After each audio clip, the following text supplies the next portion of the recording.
अवतल लेंस की क्षमता ज्ञात कीजिए।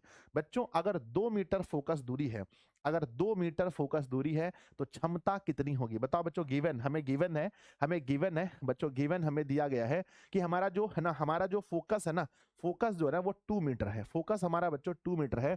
हमें क्षमता निकालना है। एफ बच्चों नेगेटिव में होगा, क्योंकि आप जानते हैं कि नेगेटिव में फोकस होगा। बच्चों क्षमता यानी पावर बराबर फार्मूला होता है, हम जानते हैं कि वी नो दैट, है ना, वी नो दैट, या हिंदी में लिखेंगे हम जानते हैं कि, बच्चों हम जानते हैं कि पावर क्षमता बराबर 1/f होता है जब मीटर में दिया रहे। तो 1/f का मान है बच्चों 2 जब मीटर में दिया रहे तो बच्चों 0.5, लेकिन नेगेटिव है, माइनस में 0.5 मीटर, माइनस में 0.5 मीटर होगा मेरे विद्यार्थी जी, है ना। माइनस में 0.5 मीटर क्षमता होगा। इसीलिए हम लिखेंगे कि क्षमता बराबर क्षमता बराबर माइनस में 0.5 मीटर, माइनस में 0.5 मीटर। अगर आपका आंसर आया है तो प्यारा सा दिल बनाकर भेजिए, यस गुरुजी, यस यस, सब लोग दिल बनाकर भेजिए कि सर मेरा भी आंसर है माइनस में 0.5 मीटर। अगले क्वेश्चन पे चलें, अगले सवाल पर चलें। चलिए आगे बढ़ते हैं, आगे बढ़ते हैं। गुरुजी मेरे 7 बजे क्लास नहीं होता है यूट्यूब पर सर, और गूगल पर सर, प्लस पर क्या क्या लिख रहे हो आप लोग?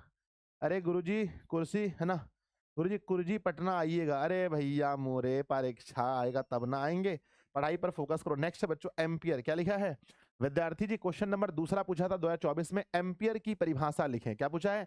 एम्पियर की परिभाषा लिखें।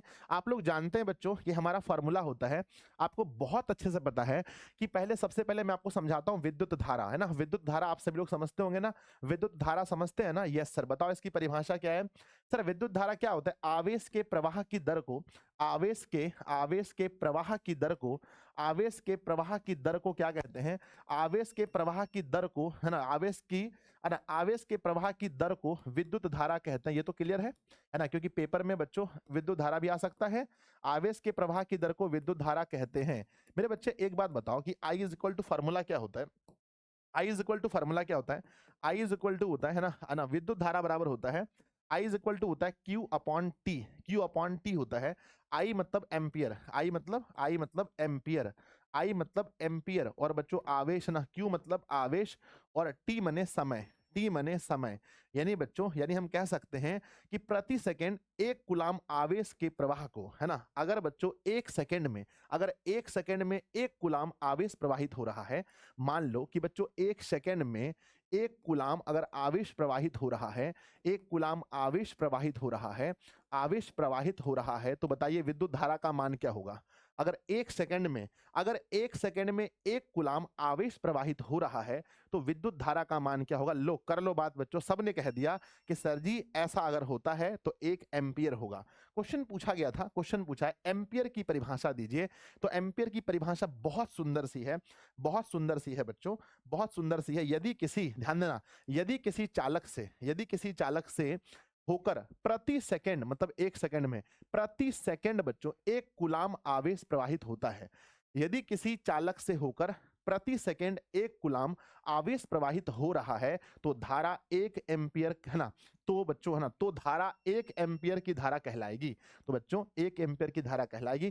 कितने बच्चों को याद है? एक बार दिल बनाकर भेजिए कि गुरुजी हमें याद है। सब लोग फटाफट से, क्या आपको याद है? क्या आपको याद है? यस गुरुजी, यस यस यस, बहुत बढ़िया, अति सुंदर, अति सुंदर, अति सुंदर। सबको याद है, सबको याद है कि सर जी अगर 1 सेकंड के अंदर 1 कूलाम आवेश प्रवाहित हो रहा है तो समझो धारा का मान 1 एम्पियर होगा।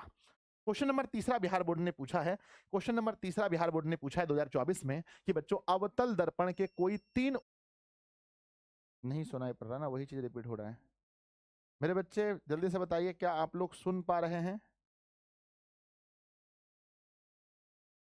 बिहार बोर्ड के एग्जाम में कोई